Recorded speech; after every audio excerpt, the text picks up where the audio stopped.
From the station that's on your side, you're watching News 19 at 11. And good evening now. Thanks for being with us. Andrea has the night off.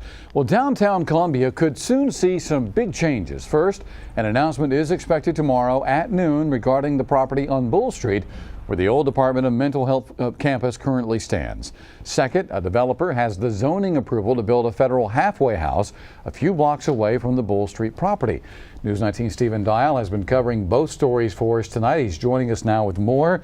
And I'm excited here because part of the story deals with the possibility of bringing professional baseball to Columbia. Yeah, in that development agreement, it does mention a baseball stadium being built, and we spoke with the city that they're trying to negotiate with some baseball teams. But let's start with the mental health property on Bull Street. It's been in the market for 10 years on sale, and after two and a half years of negotiation, the developer hopes to turn it into a live, work, and play district. The documents obtained by News 19 today show that the plan to redevelop that area will take 20 years. For the first facility, the developer has to develop 120,000 square foot of property, rehabilitate the Babcock building, or build a baseball stadium. The ballpark would be big enough to accommodate a minor league baseball team.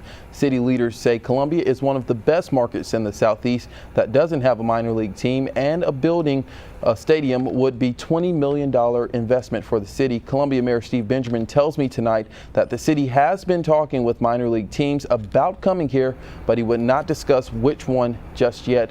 Now, the city of Columbia's investment in all of this would take a little more than $31 million of money used for roads, utilities, and lighting. The city would also build 2 parking decks with some 1,600 spaces.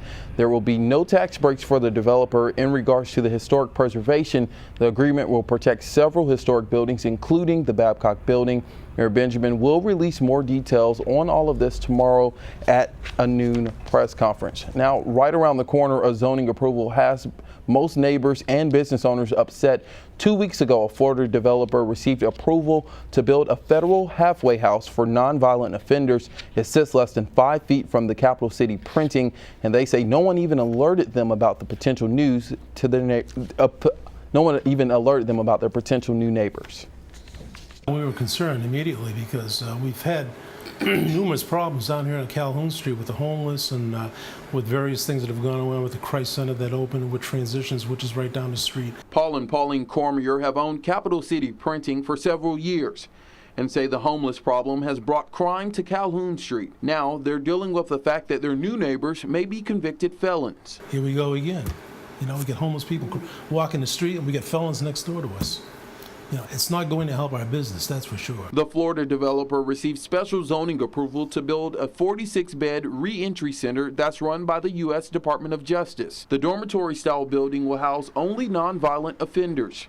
The developer was supposed to notify nearby businesses and neighborhood associations, but neighbors say that didn't happen. And Cormier says this will hurt business. The perception of them having to come to a location where there are felons across right next door to us is very difficult for us to fathom. Every time another institution like this goes into place, it doesn't help our position. Ted Deary is a business owner and lives in the Robert Mills district near the property. He is concerned that the Austin Wilkes Society already houses felons on Bull Street and should simply have their contract renewed. He says moving the felons closer to an already problem area is not a good decision. It's mainly professionals. They go home at night. The police, because of that, don't necessarily patrol the area as heavily as they possibly could.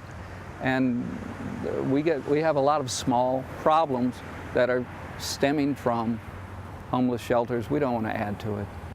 As for the Cormiers, they say they are fearful that this may put them out of business. We made several attempts to contact the developer and their attorney. Neither returned our calls today. JR, it's good to know that even though they got the zoning approved for this, they still, it's a bid and they have to get the bid contract, and the Wilkes Society is in that. So it's not a done deal, but the building has been approved for them to move in. Well, I guess the bottom line here, it sounds like Bull Street property is going to be redeveloped. The very real possibility is a baseball stadium, maybe a minor league baseball team, and right down the road, this halfway house. Yeah, I mean, literally 2 blocks down the road. Yeah. All right, Stephen, thank you so much.